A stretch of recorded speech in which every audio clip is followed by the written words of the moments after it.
You gotta love USC's strategy 1 year before they moved to the big conference.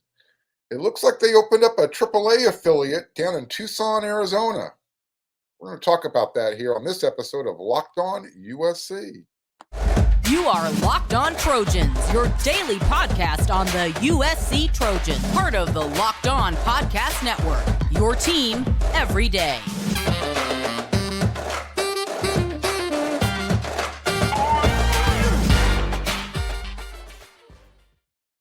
Fight on, everyone. I'm your host, Mark Holkin, and thank you for making Locked On USC your first listen every day.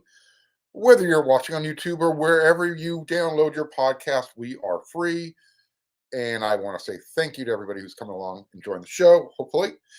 If you're watching on YouTube and you haven't done so already, do me a favor, hit that subscribe button. It would mean a whole heck of a lot.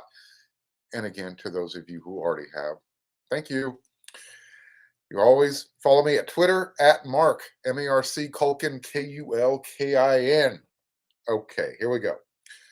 So, you know what? You don't make the big squad right out of high school. You got to ride the bus, do a little extra hard work at a lesser location for a couple of years, and then all of a sudden you get the call to the big show. Kind of feels that way with USC and the University of Arizona. It's almost like they set up a minor league affiliate down there in Tucson, Arizona, letting that program develop players out of high school who might have wanted to be Trojans, but didn't get the opportunity.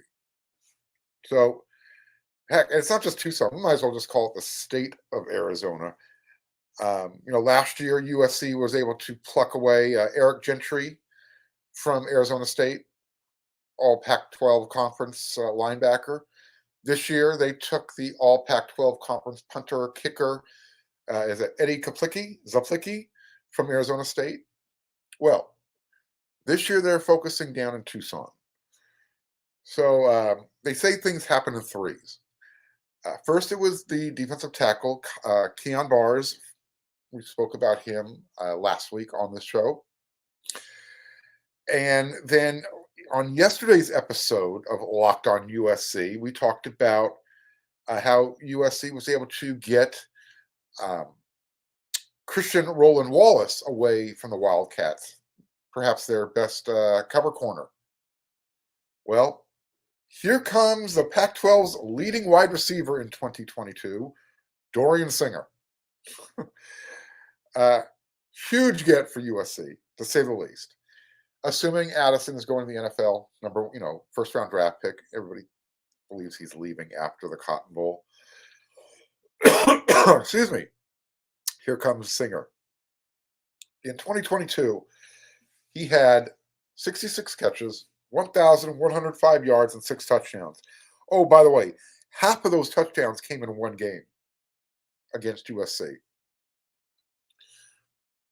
He also had 7 catches for 141 yards in that game that USC held on to win down in Tucson. So what does Dorian bring to the table? 6'1", 185, 200, somewhere in that range. Great hands, or I should say hand. Again, if you watch that game against USC, he was making some spectacular catches. It was just all sorts of awesomeness from that guy. And had he made a couple more catches, really hard, difficult catches in the end zone, man, maybe USC has another loss on their record. Nevertheless, he didn't, USC doesn't, and he's going to be a Trojan in 2023. So you're now, is it addition by subtraction? You lose Jordan Addison, but you bring in Dorian Singer. So you're adding into, what do you got? Mario Williams, Kyle Ford, Michael Jackson III, Kyron Hudson. Who am I leaving out? CJ Williams. Then you get the 2 recruits coming in, Makai Lemon, Zachariah Branch. Yeah, not too bad. USC is going to be just fine at wide receiver and quarterback, for that matter, as long as Lincoln Riley is the head coach at USC. So there you have it. Who knows? We'll see. Maybe there'll be more Arizona Wildcats or Arizona State Sun Devils or Northern Arizona players. Who knows? USC is doing really well through the transfer portal via the city of Tucson, Arizona. Staying on the recruiting front here in this first segment, what if we're taking Mateo Ungolele's words at face value? He says he wants to enroll in time for spring camp. Okay. Then doesn't that mean he's going to be making his announcement sooner rather than later? The early signing period starts Wednesday, ends on Friday. He's going to have to make his intentions known between Wednesday and Friday. So pick a day. Is it going to be on Wednesday, Thursday, or is he going to draw it all the way out to the end on Friday, whatever the deadline time is? Should be interesting. We'll find out. Scott Schrader, recruiting guru over there at wearesc.com. Oh, by the way, we still got that subscription special going on. $10 for the year. Gets you through training camp, fall camp, August 31st, 2023. Go sign up. It's worth it. You can come here for your first listen every day, but then when you want some VIP stuff that I can't give away here for free, go check it out. What's going to hurt you? Anyways, Scott gave his prediction, and it was for the good guys. So again, you pick a day: Wednesday, Thursday, or Friday. Is he going to make his announcement? And then, are we going to see him spring camp USC 2023? I don't think it's going to be a package deal with his brother. There's a good chance that DJ could end up playing quarterback at Fresno State. UCLA, maybe? UCLA just flipped a big commitment away from the Oregon Ducks. 5-star quarterback Dante Moore. We'll talk about that maybe on another episode when I feel in the mood to have some fun at both of those programs' expense, which maybe that's tomorrow. Who knows? So, and just so you know, USC is not done in any way, shape, or form with this news. USC also got a commitment on Monday, if you're watching Locked on USC here on Tuesday. Linebacker Mason Cobb from Oklahoma State. He gave his commitment to Lincoln Riley. Cobb spent his first 3 years in Stillwater. And then this year, I guess I should say 2022, he had his breakout season, 96 tackles, 13 of those for a loss, 2 sacks, and he also had an interception. And so according to the On3 transfer portal rankings, Mason Cobb is the number 4 linebacker in this transfer portal cycle, and he still has 2 years of playing time available. So big pickup that immediately not only just adds the depth to the room, but you've got Tackett Curtis, high school recruit coming in, top linebacker, one of in the country. You've got the transfer from Georgia State, Jamil Muhammad, and you've got Shane Lee and Eric Gentry coming back. Suddenly, things are looking up in the linebacker room. So we'll see how things work out. Nevertheless, getting Mason Cobb is a good first step if we're going to talk about Stillwater. And we're only going to talk about Stillwater for a couple more moments here because USC is in the running for a defensive end. And this is another position of need for USC. His name is Trace Ford. He jumped into the transfer portal last Tuesday, according to his Twitter. And in 2022, he had, 15. He had 3 tackles for a loss in 2022, and so far he's had 59 career tackles in his time in Stillwater. He played his high school ball in Edmond, Oklahoma. And then on Saturday, this past Saturday, he started his 48-hour official visit with Mason Cobb at USC. And then Ford announced via social media on Monday that he's done with the recruiting process. So take it for what it's worth, whatever that means. Heading into his visit, he was flirting around with Auburn, Oklahoma, and SMU. It's now down to USC and Oklahoma. So if you're looking to do something new, which he's obviously looking to do, if you're looking to do something new, why stay in Oklahoma? And if you are going to stay in Oklahoma, stay in Stillwater. Why move down the road to Norman? LA might be the destination. And his mom kind of maybe threw out a little subtle hint. She was there on the visit, and not only will her son get coached up by Sean Nua, her daughter goes to college about 3 hours north of USC. So a little built-in advantage. Who knows? Maybe we'll find out sooner than later. USC is going to fill another need at defensive end. Now, I got to be honest, it would sting a little bit if he chooses Norman, Oklahoma and Brent Venables over Lincoln Riley and Alex Grinch. Hold on to that thought for a little bit later in the show, and you'll understand why. So again, if you're going to do something new, you're already in Stillwater. If you're looking for something new, head out to the coast. Go play for Alex Grinch and Lincoln Riley and a chance to, national championship playoffs. Is Oklahoma ready for that next year? I don't think so. But yeah, he's going to be making an announcement pretty soon in the very near future, from what I understand. All right. If you want to stay linked in for what's happening with recruiting, you come to Locked On USC. If you need to get a job, if you're hiring, you're going to head on over to LinkedIn Jobs, because these days, every potential new hire can feel like a high-stakes wager for your small business. So you want to be 100% certain that you have access to the best qualified candidates available that are out there for you. That's why you have to check out LinkedIn Jobs. LinkedIn Jobs helps you find the right people for your team faster and for free. Then add your job and the purple hashtag hiring frame to your LinkedIn profile to spread the word that you're hiring.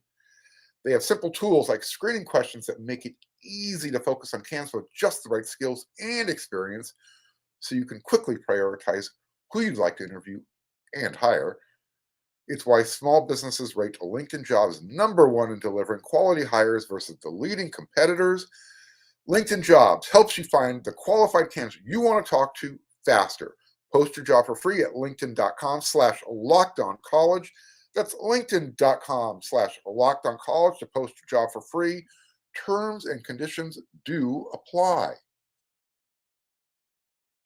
Got a question for you, Trojan fans. Why is running back Austin Jones waiting to make a decision whether he's going to stay and play another year at USC or head to the NFL or jump in the portal? I mean, I understand why Tuiapolotu, and I guess to a lesser extent, Justin Dietich, why they're waiting till after the Cotton. I get it. In fact, Tuli gave it a little update, said that he's just focused on the game, and when the time comes, he'll make a decision. He's in no hurry. There's a reason he's in no hurry, and same reason that Justin is going to stay at USC. If you're not, in Tuli's case, if you're not a first-round draft choice, and he's not showing up on any first-round mock draft boards, he's showing up mid to late second round. Not necessarily guaranteed money. Good money in there, and Tuli's going to make a roster. Make no mistake about that. He will make a roster. But it's not guaranteed money. Stick around at USC, improve on some of the weaknesses that you're being graded on, get guaranteed money, NIL money. I get it. Justin Dietich, he needs to put some film on tape, put some time at center on film for the NFL. That's going to be very beneficial, and he can get compensated for a year at USC as well. But why is Austin Jones? Why is he waiting?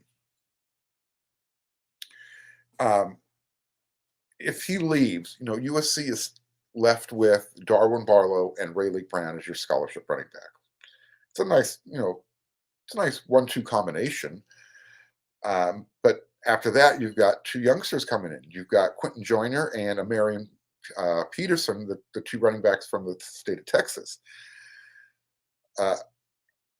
Joyner is similar in size to both Barlow and Ray Leak. Amarian is the bigger of the two high school kids. He's 6'2", about 210. So he would be similar in size to Austin Jones. So if Jones does leave, in my opinion, obviously it's my opinion, I'm saying it, bigger a truck, USC needs to hit that transfer portal. You need another experienced guy. So whether Austin decides, hey, I'm going to go test the NFL, or he's going to try another school through the transfer portal, which I haven't heard. So I'm guessing he's leaning on coming back. Maybe he's negotiating an NIL package. Who knows? I really do think that plays a big part in the decision making now with redshirt juniors and seniors, especially if they have an additional year still available to them because of the COVID. It plays a factor. So we'll see. Neither Barlow or Brown are what you would consider between the tackles running backs. Now, they can be. I'd love for them to prove me wrong, but they're not the biggest of guys. And so far, Darwin has had ball security issues.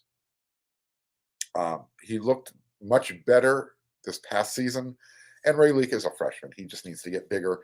But he is your home run threat. You need pass protection out of your running backs. So again, Austin Jones, of those three on last year's roster, we know Travis Dye ain't going to be around. He's the best pass protector. So the two freshmen are going to be in a similar situation coming in. Are they just going to be outstanding pass protection and be able to step in and play the role? Running back is one position that freshmen can step in and play right away. You don't want to ask too much of them. You want to kind of spot play them and let them build themselves up as the season goes along. Nevertheless, running back and wide receiver are the two spots on offense where freshmen can just step right in and play. And maybe these guys can do it. Who knows? So like I said, is he working on an NIL package? Or was he waiting to see is USC planning to bring another running back in through the portal? There's been rumors.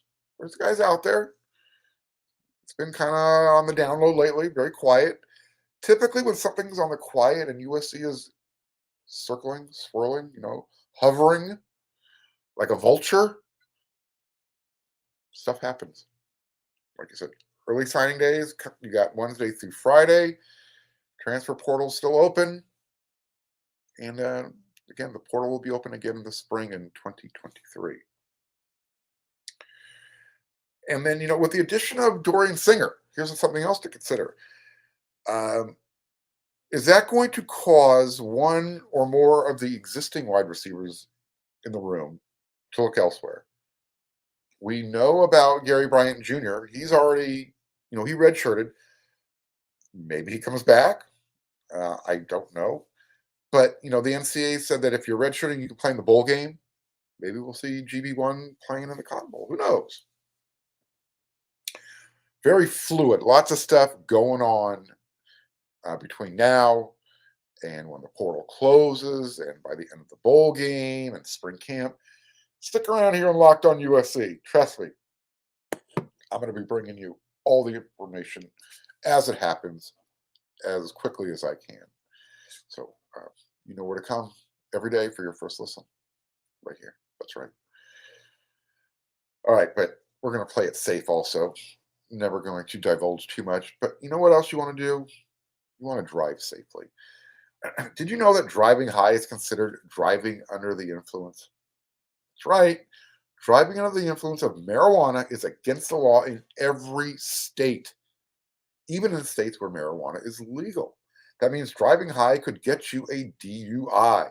And if you think law enforcement officers can't tell when you're driving high, you're wrong. Your friends can tell, your coworkers can tell, even your parents can tell. Everyone can tell. So what makes you think the law enforcement officers don't know when you're driving high? Driving under the influence of marijuana can slow your response time and change how you perceive time and speed. So even if you think you're fine to drive when you're high, you're not. Because the bottom line is, if you feel different, you drive different. And if driving high is driving under the influence. So remember, drive high, get a DUI. The following was paid for by the National Highway Traffic Safety and Advisory Transportation Commission. Okay, question for the viewers and listeners. This was one of the questions that was brought up on Inside the Trojan Huddle. It's the weekly podcast I do over there at wearesc.com. Question is, what can Lincoln Riley do to change the perception that he doesn't care about defense? He's just an offensive guy. And as long as his teams can score X amount of points, they're going to win 90% of the games. Okay. Well, what's the old saying? Perception is one man's reality. So there's a perception out there that Lincoln Riley doesn't give two rips about defense. We know that's not true. Okay, let's get beyond that. That's hyperbole. Yes, he's an offensive mind. Absolutely. Yes, he's loyal to the bone, and Alex Grinch is his guy, and he believes in him as a defense coordinator. And you know what? So far, he has not been able to produce a championship defense, but the defense has been able to do enough at Washington State, Ohio State, and when Lincoln Riley brought him to Oklahoma with him, they got to the playoffs. Have they won? No.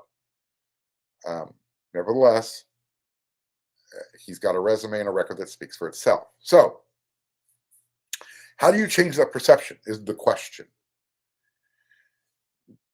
Don't anticipate Lincoln Riley changing his defensive coordinator between now and spring camp. Not happening. It's not going to happen in 2023. So it's the next solution, obviously. You want to improve the roster with defensive players, right? Get better players on defense. Better assistants. If you're not going to replace your defensive coordinator, is it possible that one or maybe two assistants get scooped up for coordinator jobs elsewhere? Better paying jobs elsewhere? That's a possibility. So do you bring in, quote unquote, better assistants? Those are really there's really only three different ways you're going to improve the defense. So there's a better defensive coordinator out there that you can't refuse, or you just keep developing the players you have and keep bringing in better players. When USC wins, obviously that'll change the perception. USC, as I said in 2022, all they needed was a serviceable defense. Well, it started out opportunistic. I don't think 2023 is going to create as many turnovers and have the same type of plus-minus advantage that USC experienced in 2022. Will they be better in 2023 as a defense? I think so, because they're bringing in better players, higher quality players than what was already on the roster. And I'm not trying to throw shade at anybody who was there. I'm just trying to be pragmatic about it. USC is trying to bring in better players. That's what the transfer portal's for. We just have to be matter of fact about this. The other thing is, if that doesn't happen, where the defense doesn't improve in 2023, same scheme, Same X's and O's, same defense coordinator, and for the most part, same assistants, but different players. Well, then, I think Lincoln Riley, his hand might be forced if he's one of those guys who, if he's not going to make a move on his own, if athletic director Mike Bone starts hearing whispers from the donors, if he starts feeling pressure, will he start applying pressure to Lincoln Riley? Big business. Lincoln's making a lot of money. He came to USC to win a championship. And as there's not going to be a lot of latitude, considering he's shown that you can go from 4-8 to the brink of the playoffs in one season. And you only get Caleb Williams for one more year. He could stay for 2 more years. You're only getting Caleb Williams for one more year before he becomes the number one overall draft pick in the 2024 draft. So, yeah, Lincoln Riley knows 2023 has a lot riding on it, and defense will be a priority through the transfer portal, recruiting, through spring camp, all the way through fall camp. Because if that defense does not get better in 2023, they're going to be wasting a lot of offense. And USC is building a freaking juggernaut on offense. So, there you go. You tell me your thoughts on that. What do we do? What should Lincoln Riley do to change the perception that he does care about defense? Big picture, though. What did he inherit, and how much time did he have to change it? But what does he have to do going forward? All right. I want some feedback on that. Until then, everyone, kind of know what to do until the next episode of Locked On USC.